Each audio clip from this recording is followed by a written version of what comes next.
Today on Sustainapreneur Podcast, we're talking with Lester Crafton, owner of OvaNova and partner with Chooose. We're going to avoid any of the doom and gloom talk today because Lester and his organizations are all about staying positive and retiring pollution credits. We're bridging the gap between business and sustainability, so stick around. If you'd like to be on the show or even be a sponsor with an ad spot, email me at nathan@sustainapreneur.com and we'll get things moving from there. That's nathan@sustainapreneur.com. And don't forget to do all that liking, sharing, and subscribing stuff if you get the chance. It's time, people. We need to rethink our world.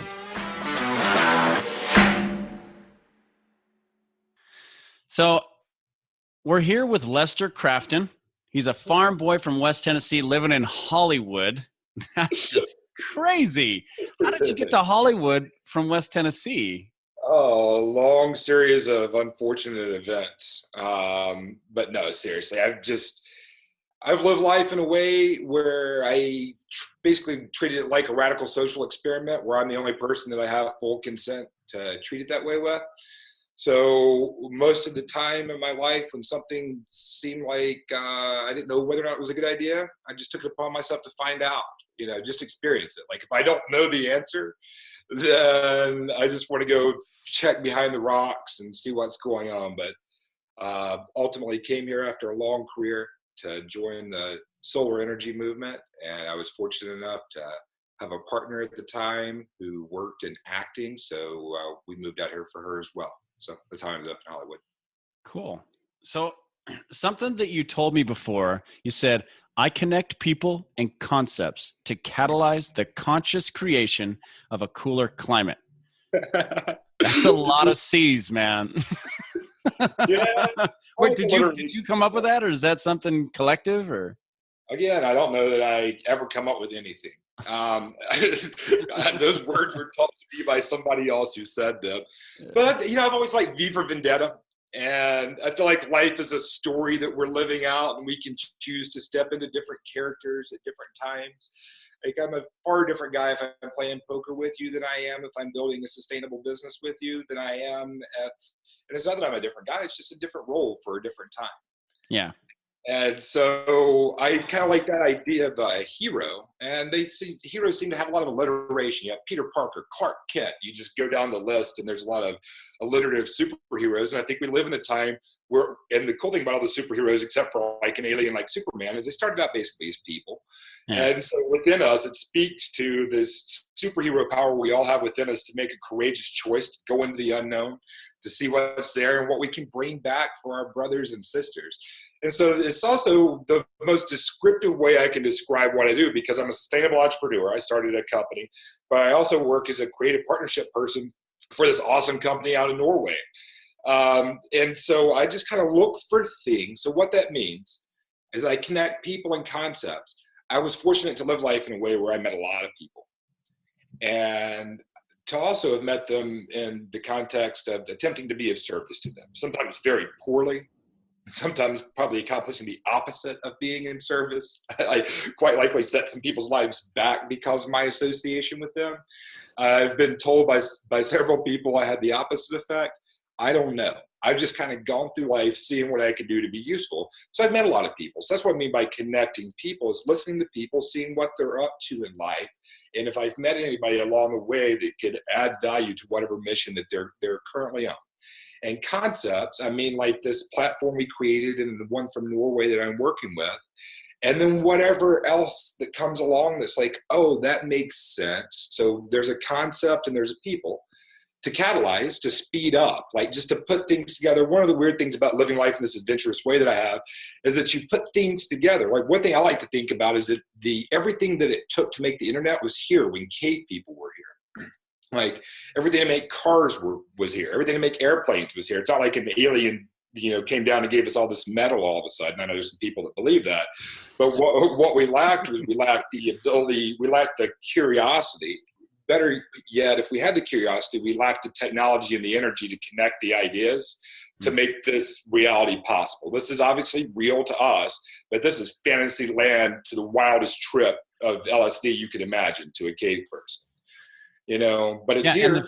the future, I mean, it's just going to be even wilder to understand.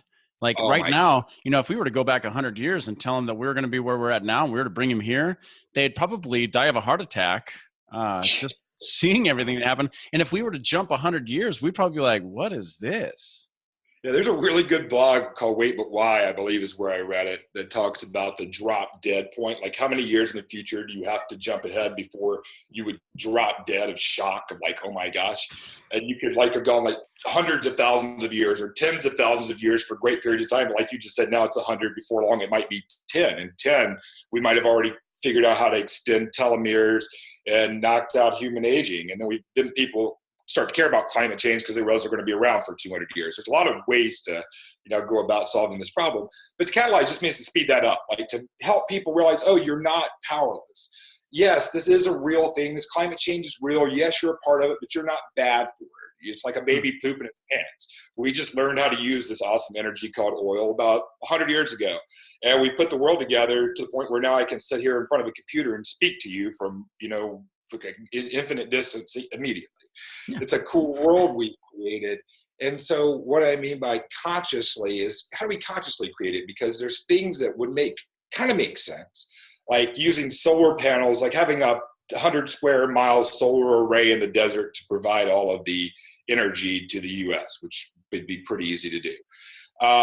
But that means it's still a centrally controlled energy creation display. So the real thing, the more conscious thing, is seeing people as interconnected, fully autonomous agents within a network. And so then you start looking at what distributes the power, which accurately reflects who we are born as, in this idea of being born in the image of a creator with the infinite ability to connect and all the stuff that created the founding of the US. So we're just touching on some revolutionary themes. So consciously, to catalyze the conscious creation, because we can create, look around, we're cavemen, we made this. So whatever comes next, we can do it. So when we aren't fighting over scraps, from what this version of reality creates, imagine two cavemen sitting around in the woods, right? And one is saying, man, I wish I could pick up this rock and touch it, and then have cuisine that I've never imagined from a country I've never heard of, pathogen-free, show up in 30 minutes because I typed something. Like, that's your cell phone, that's delivery.com. I'm sure that's what all cavemen were wishing for back then. Of course. And his buddy would have said, shut up.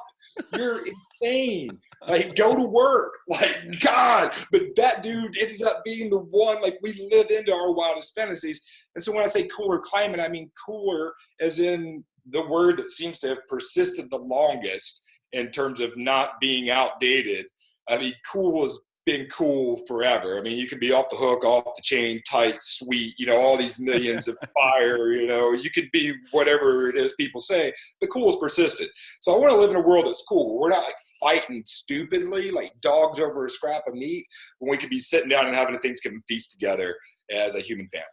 And so it also means it's also a cooler climate, meaning obviously taking CO2 out of the atmosphere through creative partnerships and making conscious choices that then literally cools the climate to keep hurricanes from coming to Nashville, Right. Well, that's the other thing. So you were talking about the organization you were with, Chooose, out of Norway. And from what I gathered, it really is just shifting from this point of, okay, we know that what we did in the past was quote unquote bad, but you can't frame it as bad because it gave us the technology and the innovation that we have now to be able to solve the issue. If we hadn't had done what we did, we wouldn't be at a point where we have such a fluid flow of information and knowledge to be able to solve the problem that we have. So really, it's where we're supposed to be anyway, and the future looks bright because, I mean, it's just, you're trying to frame it, it sounds like, from going from, look, quit berating everybody, and you're really smart, but you're focusing on the problem. Let's start focusing on the solution and feel positive about it, because humanity is not bad.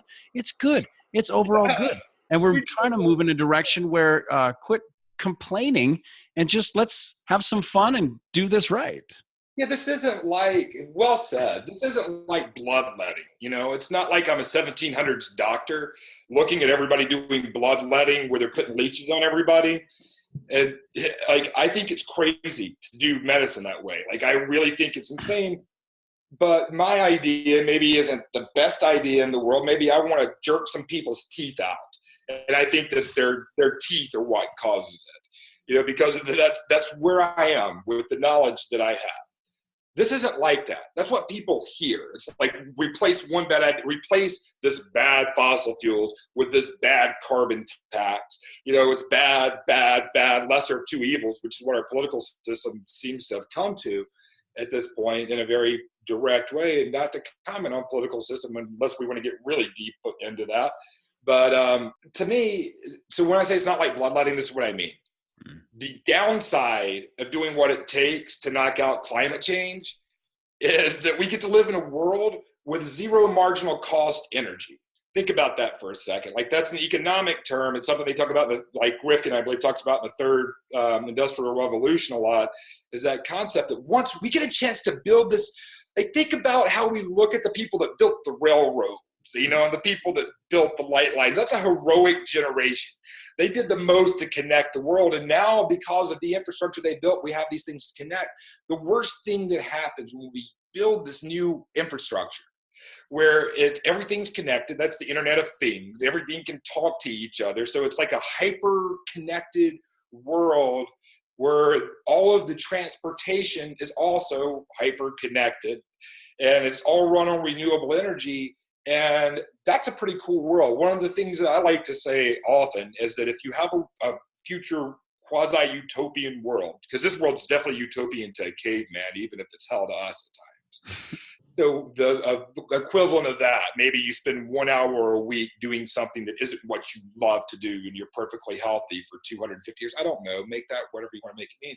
But the point is, when we really gear up here, when we really make this choice to start building this world, all we're creating is a world where stuff works because the sun comes up. It's like, as long as the sun comes up, everything works. The alternative to that is create a Hunger Games where we have the capitals like LA and New York, where everybody is like fancy schmancy. But out in District 12, it's not a coincidence what Katniss did. They were miners. They are the people whose hard work made that utopian world possible. And the people in the utopian world never thought about why, hey, where's this, when I flip my light on, what makes that possible? Well, I worked with students at West Virginia University in a program I started for students to help them develop life skills towards the end of my old career. And I see the societal impact it has to have to live in an environment where you are, you have a good career if you work in the mines in terms of money, but it's a tough career. It's a thankless career. It's a dark, and unhealthy thing. And so I'm not like, to hell with coal. I'm a pro energy and then if we have to figure out universal basic income for the energy workers, let's do it. I'd much rather listen to the bluegrass music and the art. Can you imagine all the struggling and pain those guys have been through? Like, if you think hip hop has been cool because of those oppressed communities, imagine the kind of art that Appalachia can bring whenever we don't depend on using them. And so for me, having grown up in this weird world where I went out and knocked on doors and sat in people's homes and talked to them about education and the future when I was in college selling books, it's the people that I care about. I like thinking about what could people do if we didn't have to work to be connected and to have all of our things work. What I'm kind of hearing is that it's not about picking sides, because so many times we kind of go, oh, you're into sustainable business. Well, that means that you hate coal. No, you hate coal, you hate bluegrass, you hate rednecks, you hate your home, you hate this. And it just pigeonholes you and pegs you. And really, the idea is that, we do divide on lots of different things, but most people can agree, whether you're left or right, Democrat, Republican, no matter what you are, could we all assume that we want what's best for our children and our grandchildren in the world? You just have a different way of going about it. You're either picking more traditional methods, or you want to skip the traditional methods and move on to something more innovative and technologically advanced and leave some of the old rules behind, create new ones. I mean, it's two people dividing to try and come to the same end. And if you just see that everyone is good, Yeah. you know, that you can kind of go, oh, well, then how about we take some of the things that you're thinking, some of the things that I'm thinking, compromise, man. So we're so divided right now. And to go off on a tangent real quick, you were talking about politics. And I honestly think that, divide and conquer. I feel like right now, the only way to really keep us doing what they want us to do is to divide us and to say, keep fighting amongst yourselves and keep believing in this broken system. I personally believe that if we were to come together and just vote with our dollar, and whenever you go out, align your values with what you purchase, there you go. I mean, honestly, business will change politics, not the other way around. Yeah, I mean, obviously business changes politics. You look at what happens. For me, what I look at, I spent a lot of time studying the founding of America, like what those guys were thinking. It really was about believing in the goodness of people. It was believing that it's not okay to tell somebody to shut up and not listen to them. That's the First Amendment. It wasn't okay to tell people what they could believe in. That's the First Amendment. It wasn't okay to tell people they couldn't connect. That's the freedom of assembly. Like, the most important thing is, hey, even though it's not written in the Constitution, we want to be sure just that this is just very clear, that just so you don't ever make any laws about this, we're straight on this.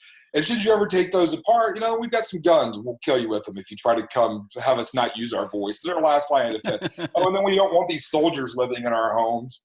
Our government was created with the idea that government should get out of the way so people could connect and solve problems. You look at Thomas Paine, and he said that a lot of people have so confused government with society as to leave little or no distinction between the two, whereas society is what's created to unite our desires and produce our wants. Like we're talking about, connecting to consciously create. Like that's what society gives us. It gives us the internet. It gives us these beautiful things. Whereas government is purely one thing, is the use of force to restrict our vices. You're bad. And because you're bad, then you can get put away from society. You go to timeout. Well, it's going to be a miserable experience. It really doesn't serve any purpose and locks away any potential you may have. But hey, we feel better. Like there's such things as good guys and bad guys. And what I've come to realize after meeting 50,000 people is that if I had your genes and your family and your friends and your experiences, I would be making the exact same choice that you are right now, 100%. So who you are is this beautiful child that learned how to walk and talk without any instruction and just open wide, listening, failing, making mistakes, growing, like trusting, believing that you're going to live forever, which is why it bothered you when you found out that the sun was going to burn out. But then who you become is this terrified little traumatized thing that gets told by all the big people what you should do to fit in and what you have to do to be accepted and to succeed and loved. And it's a silly game that ultimately, I think that this problem, and one of the reasons it's become politicized, is the government wishes it could solve a problem like climate change, but it's not big enough. It's too divisive. This is everybody. There is no good guy or bad guy. We like to turn things on and move things around, and that puts CO2 in the air. CO2 makes the atmosphere warmer. Even if you don't believe humans are doing it, why not take all of the part that the humans are doing out, and then figure out what to do about the rest of it, and then let's stop talking. People, I don't know, I could go on and on and on forever about this, but basically what I'm saying is this is a societal movement. It is voting with your dollars, to use that terminology. It's why I'm really excited to be a part of things like Chooose, because it's a way to say, hey, here's a few bucks a month where I can offset my personal carbon footprint, make it more expensive for big polluters to pollute through these really cool mechanisms that these guys dreamed up. And then the third thing is that I get to support projects in developing countries that have a multi-pronged approach to attacking climate change. So for instance, you have a monthly subscription, you offset your carbon footprint, that money then goes and supports these gold standard UN double verified projects for a thing like wind power in India, where there's a wind power plant that comes on board and that creates electricity. And Bill Gates said the number one thing the developing world needs is electricity. There's 1 billion people without electricity. 40% of people have intermittent access to electricity.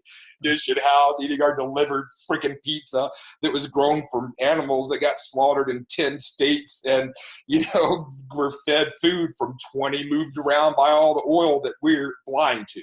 That is, it's normal. It's normal to us. And what's normal to us, we look at other people and we seem to think that we are advanced from them. We have more ability to connect than we ever have, and all we're using it for is to find more ridiculous ways to be divided. Hey, I can listen to someone now. I can click on the internet and listen to somebody talk about something that I disagree with vehemently. And the worst thing I have to do is manage my little emotions and hit stop. And I don't have to listen. It's not like I'm in a room where maybe in the past you violate my sensibilities so much I want to jump across the table and beat the crap out of you. You could challenge your own beliefs really easily now, and it doesn't hurt. I look at putting a sweater on. Let me try this on. What would the world look like if and I ask people this, what does your ideal world look like? And you hear things that people think, in some people's ideal world, it means that they get to go to more football games. That's the level of the game that they're playing. And that's not a bad game. That's hell. Going to football games is fun. Why? Because you're connecting with people. Mm-hmm. And there's a big group of people that you can agree with that there's a good and a bad outcome. This is the paradox. This is kind of what I came to. If you want to summarize my first career, it was doing the best I could to help people develop an internal locus of control, to believe if it is to be, it is up to me, to not blame others for their emotions, to not blame others for their reactions, to learn to stand as a fully autonomous agent and like a success coach. But then what I recognized is, okay, let's say you're my client, Nathan, and we're setting goals with you. And my goal is I'm your success coach, so I'm going to help you, think bigger. And I'm how much money would you like to earn this year? And you say, $250,000. I'm great. Well, why only $250,000? You're yeah, I should think bigger. And then we keep going. And then you're at $500,000. And then you're at $1 million.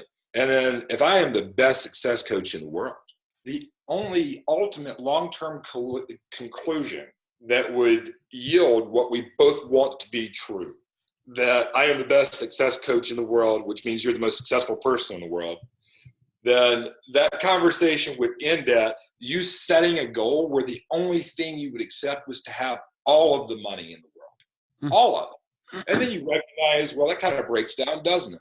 So if that's the last step on that path, then why the hell am I walking down that path at all? That's not the path. That ends with one person either being massively sociopathically sad and upset, mentally broken, or terribly alone because you have all this money, but then you realize that what you really wanted was you wanted to do what you wanted to do, where you wanted to do it, with the people you wanted to do it with, however you wanted to do it, for whatever purpose you chose, and you wanted to be safe and loved no matter how it turned out. And it seems like money gives us that because money gives us access to energy and technology, energy like jet fuel, technology like a jet to fly you and your friends to an island, doing what you want to do, where you want to do it, with the people you want to do it with. But if you had all the money, then there's nobody to help you actually do what you want to do. So, okay, that's a zero-sum game. There's no way to win this. This is, and you see why people are disaffected, because on the one end, you have these super hippies who are to hell with it. I'd rather go live like the Amish on my sustainable farm with my dirty little kids, breastfeeding till I'm 7, till they're 7, like Game of Thrones character or something, but hey, cool. That's no less. It's just different things of the same coin. I live in LA, I live in Hollywood. I walk by homeless people every day. And, there was a time in my life as a success coach where I would have easily been able to rationalize it's their fault for making the choices. They're standing there. They could go find something to do. They could knock on doors. I did to pay for college. They could find something to sell. There's no reason for them to not be able to plug in the game. And now what I see after a couple of decades of thinking like that is Now those guys are a product of the system. They're the most vulnerable. They're the most likely to be, it's just like playing Monopoly. It's not like somebody that loses a Monopoly game sucks at life. It's one of the outcomes of playing Monopoly. There's a winner and there's a loser. Yeah, there's no, like, money is not the end. It's a means to an end. It's a tool. In one of my podcasts, I talk about how money, if money were a hammer, say, and all you've ever known was someone that would take a hammer and go up to a car window, bust it out, steal a purse, and haul ass. Well, eventually that hammer is considered a negative, a bad thing. So one day somebody goes, look at this hammer. Oh, look, it can drive a nail. I bet you I could build a house, a much better house than just tying ropes to corners. And so they start nailing with that thing. And all of a sudden someone walks by and says, he's got a hammer. Call the police, Bob. Call the police. And so the police show up. They arrest this guy. He's going, I was just building a house. But everyone thinks, oh, but the hammer's bad. Well, we've been in a world where during the Industrial Revolution, we completely disconnected from the personal touch of what business was, the local part of it. We started focusing on efficiency, and we completely took out the ability to be an honest business person. It was all about numbers. It was all about efficiency. It was all about profit. And that's what gave us that money as a tool is a bad thing. It's not a bad thing. It's just in that it's been able to be in the wrong hands for more than a couple hundred years, or maybe for the entirety of humanity. What it reminds me of that, it's funny that you use the hammer example, and I like that example. It reminds me of another quote about a hammer where it says, if the only tool a man has is a hammer, everything looks like a nail. And so when you're looking at something like sustainability, and the only hammer you've ever had to fix things is money, then you end up with these tens of thousands of people that I've met, and God bless them for doing what they're doing. But it's like there's about 50 different platforms simply trying to get people to upload information, because there's a recognition now that there is a long-term investment risk to companies who are not addressing resiliency issues, who are not addressing climate change. So investors are starting to demand the right to see, what are you really doing with your sustainability efforts? Not just because it makes us feel good, but because it's like, wow, if you're heavily invested in warehouse space in the coastal Miami, then a 40-year, 50-year lease on that property may not return the investment that we quite thought it would, unless we have a plan to convert it to a fishing park. That's that. So anyway, the point is that there's all these people trying to just figure out that information, because you have to, first part of doing anything is you have to measure. If you want to lose weight, you have to know how much you weigh.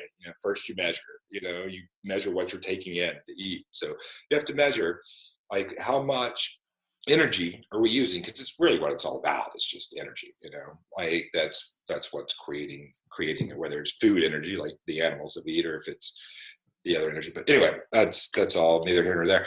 Point being is that there's all these people trying to do all this stuff because the hammer and the money.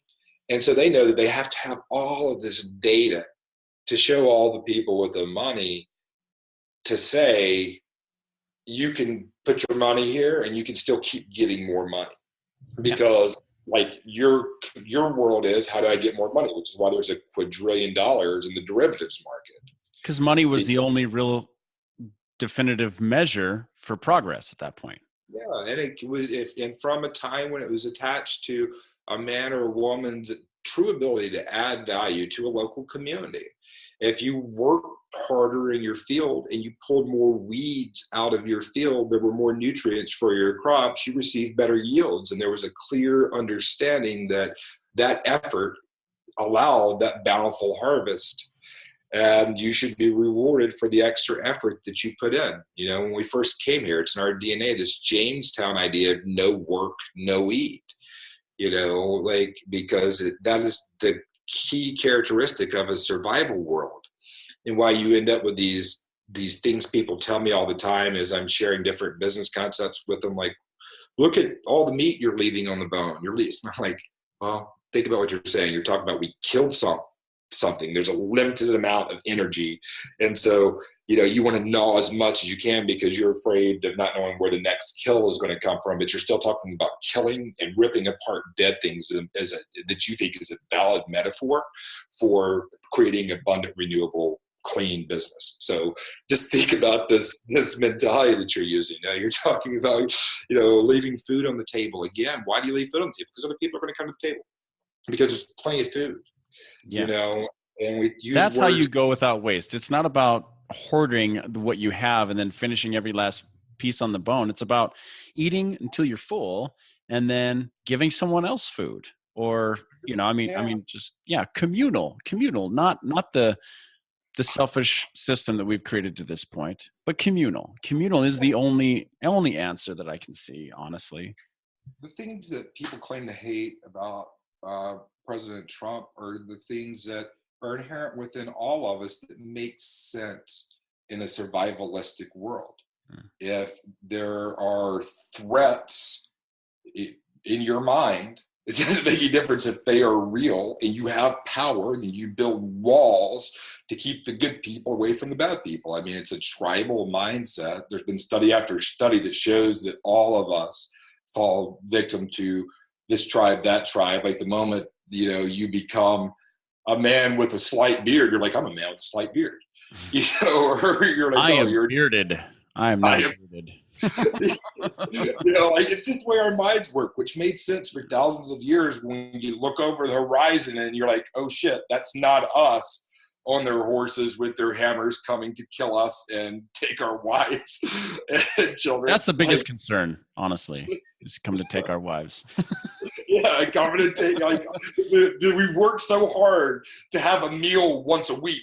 Like it's been hell fighting these wolves and bears and shit. And here comes some other people. Like, damn, like we figured out the best way to get without having to do a lot of work is just to go hurt other people. But we also learned that long term, when we're wasting energy killing each other instead of using that energy to create. Imagine if we hadn't spent 1,000 years trying to reconcile stuff from 2,000-year-old books and make it make sense about everything in the world. If we've been doing science, we would have gotten to the nuclear age 500 years ago. And then what world will we be in? So to me, it's about every time we're wasting energy doing something when we could be creating an infrastructure that repeatedly creates it again at no marginal cost. What I mean by that is you have a solar panel, it costs something to create the infrastructure, but after that, the sun comes up every day. And I think that there is one safe assumption to make that even somebody like the Four Agreements guy that said never make assumptions, I think that you can make the assumption the sun will never send us a bill, a charge, an invoice for the energy that it gives us every day. And the real reason that we haven't converted to solar yet is because the entire structure of the world that is based on centralized control of energy. And so you can't put a flag on the sun. And so it's like the old world shifting, trying to figure out like, holy shit, what do we do? We never expected it would be us. We laughed when it happened to the newspapers. We laughed when it happened, like my poor dad, the farmer, who's, didn't have the understanding of finance to go get the millions of dollars to keep up with the technological innovations to allow him to continue what he did, with farming. It was funny when it happened to my family. It was funny whenever the internet came and we couldn't sell as many books anymore. Of the kind that we were selling at the time. But it's not funny when it's the people who really make the rules for the world. Here's an example I always use without it being like here or there. You think about what we come to see, Nathan, in the world, and when we're little, the people who make the rules are our parents, or we'll call them parents, and you might have been adopted or whatever. Parental figure.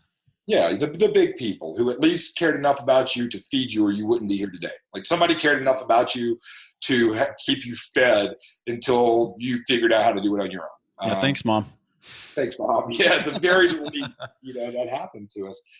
But the big people also teach us these rules. Like you have to wear your clothes. You can't run in the street. You have to come home after dark. You have to ask my permission to leave the table. You have to have this permission slip signed. You start to learn that you always have to, look for permission.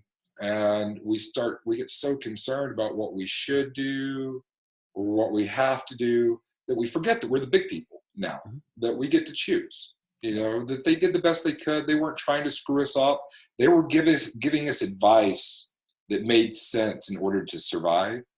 And in a survival world, more for me is good. And the way a lot of people have adapted to it is by saying, oh, if I'm nice to people, that helps me get more.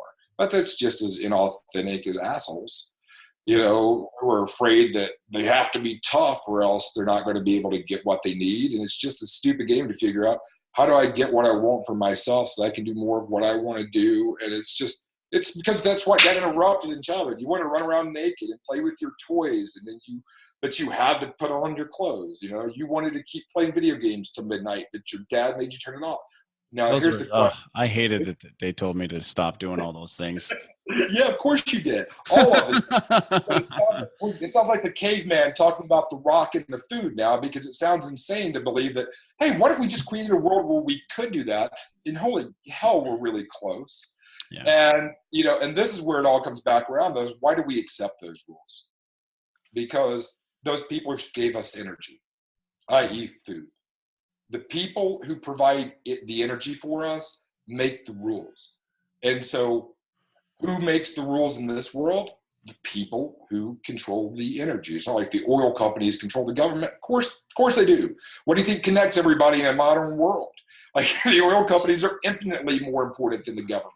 So do you think that eventually a lot of the control is going to go back in the hands of people because to me, some of the podcasts that I've done so far, one of the things I talk about is the evolution of humanity into a Tellurian world where the next evolution is literally toward, hey, no one has to work.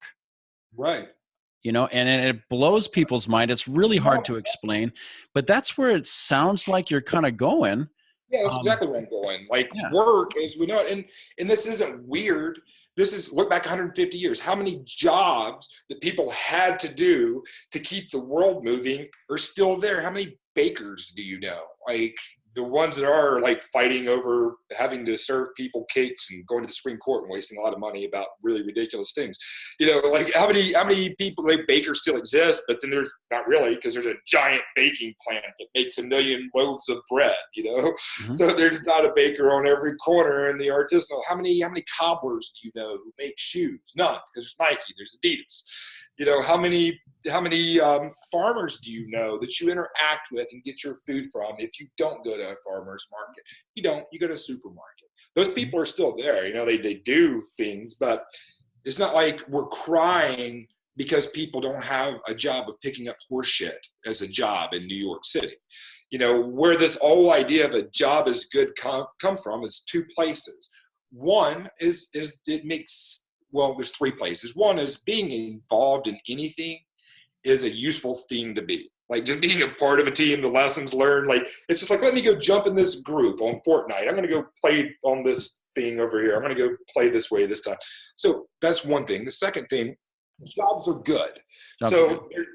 Being useful, if a job adds value to society, then adding value to society is good. I.e., making life a little bit easier for everybody else around you. That's kind of like the game that we all, makes sense to play. But jobs are good also comes from this archaic mindset that's passed down that you won't be able to eat unless you contribute to something that you're told that you have to contribute to. But the third reason, and this isn't conspiratorial at all, this is from a man who spent a long time developing different incentives in contests to drive to motivate behaviors that I wanted to see and to restrict the behaviors that I didn't.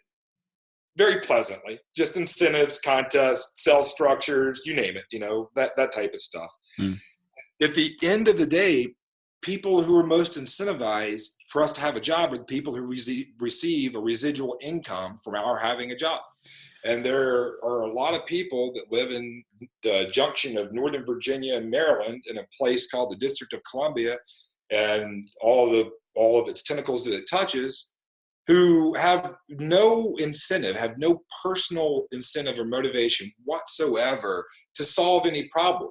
Because if you let people know, hey, you can solve your own problems, especially if you work together. Especially if you do some simple actions that have a global impact and you use your brains and you connect and you give everybody a chance and you see the best in them. Like, especially if you do exactly what we can't do to keep this charade going. It's like watching pro wrestlers go fight for the title and then go out to dinner afterwards because it's just all dog and pony show. Yeah. Like, it's not. So that's not to sound conspiratorial, but every single payday when you go to work, there's a thing called taxes that have a lot of people who don't really have to work. They just have to go talk about how bad the world is and what they're going to do to fix it and then go around and have dinners with people that want to feel important by being close to power, that have proven that we've run the course of the nation state. We've run the course of the centralized government, and we're starting to tap back into that spirit of, I can do whatever the hell I want because I'm free.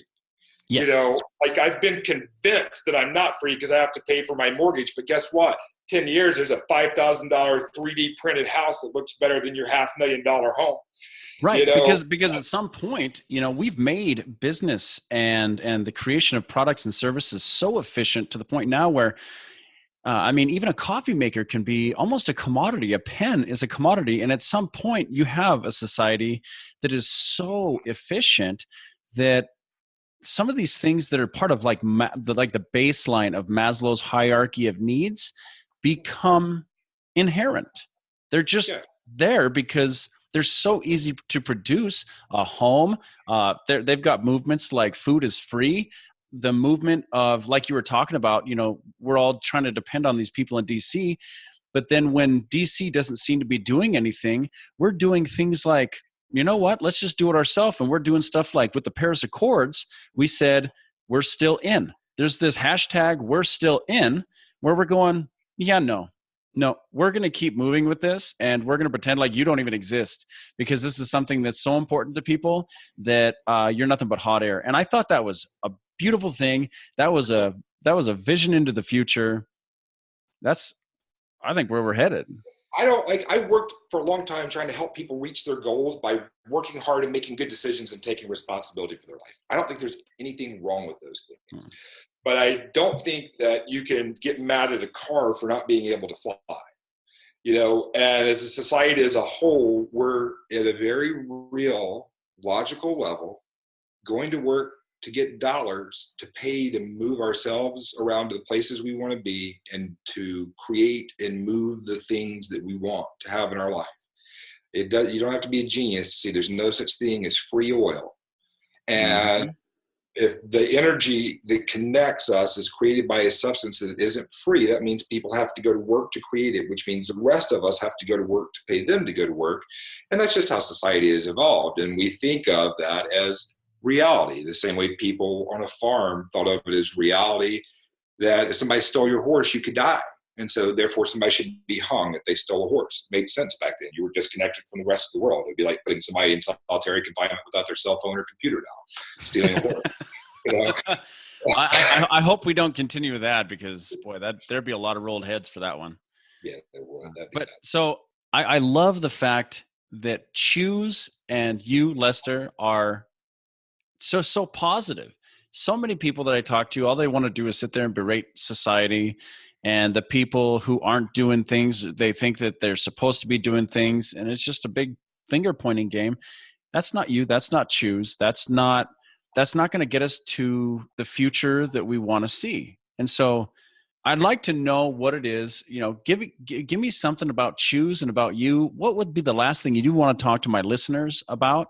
Just to give that last final hoorah. Thank you for asking that. I guess I'll talk about two things. Chooose, guys and gals, is an incredible lever that we can pull individually to have a massive global impact. It's something a lot of us haven't really thought about. But even if you lived like the Amish and you're perfect vegan, walking around paradise, 2/3 of the damage that's being done in carbon pollution is still being done. And it's being done by the big polluters. In Europe, those big polluters have to buy permits in order to pollute. Chooose, being in Norway, has access to that pool of permits. So when you sign up for a subscription for Chooose, in your name, we go in and we buy that permit off the market, tear it up, throw it in the trash. So it's not available for the big polluters to pollute. And it makes it more expensive because of retiring it. And so each additional permit becomes more expensive. Where the money goes is to support renewable projects that are vetted for the highest environmental, climate, and social impact. So for instance, we don't invest in hydroelectric projects because they could have some reciprocal damage downstream. But that's how you offset, is you invest in things that is in the future going to take the CO2 out of the air that you know that your activities are putting into the air. And right now, for a US citizen, for under $10 a month, you can sign up yourself for a subscription and know that it's going towards there. If you work at a business or you have a product, we'd love to partner with you. We're working with Matcha Bar to create a climate positive beverage that would track the CO2 footprint of that bottle, and then figured out how much it would cost to offset it, then doubled it. And so now when you buy this particular, it's called a Matcha Bar Hustle that's coming out in like a couple of weeks, you know that you're actually doing something great for the planet by your individual choice. So we're putting that climate positivity into people's hands. We work with my friend's company, Power Clean Energy, and then Bright Planet Solar, and they created a employee benefit, just like a gym membership for a healthy body and a Chooose membership for a healthy planet. And then the other thing, so that's Chooose. Invite us, like reach out to me on LinkedIn, Facebook, whatever. Like, let's be in touch. Our only limitation is our imagination. It's just a very simple plugin to make a huge difference. And then the other thing that I'm working on that I just wanted to say really quickly about with my partner, John, is this platform we created called OvaNova. And it's a free way for nonprofits to raise funds to fuel their mission when their supporters receive a free solar quote. Just for learning, we give a donation to the organization. And OvaNova, OVA.co. You can sign up your organization. We'll create a link and you can start raising funds. Unfortunately, that's only available in Southern California currently and North Carolina. Chooose is available worldwide. And anybody who's working on anything to consciously create, to catalyze the conscious creation of a cooler planet, I'd love to meet with you and partner with you. Nathan, I'm grateful for you and giving me a chance to be on. There's really nothing to know about me other than I'm a human being, flawed beyond belief, who's been fortunate enough to meet a lot of really great people who love me enough to keep me going and to keep my curiosity. Love to be useful for the world. We can create any type of partnership you can dream up, and I'd love to collaborate with you. So is there anything I can do to be of service to you? You know what, Lester? You have already been of service to me. It's just so wonderful to hear people have a positive perspective on the way humanity is going, and not to just sit there and complain, but say, you know what, the future looks bright, and your humility in all of it is just a beautiful thing. I absolutely loved having you on, Lester. Well, that makes me feel really good. Anything I can do to be of service to you in the future, please reach out, because you are like this podcast is a great example of you connecting people and concepts to catalyze the conscious creation of a cooler planet. I believe your vibe attracts your tribe, or our vibe attracts our tribe. And I'm grateful to have attracted you. Thank you for your time. Let me know if I can do anything to be useful. All right, Lester, you have a good day, man. I'll talk to you later. Thank you, sir.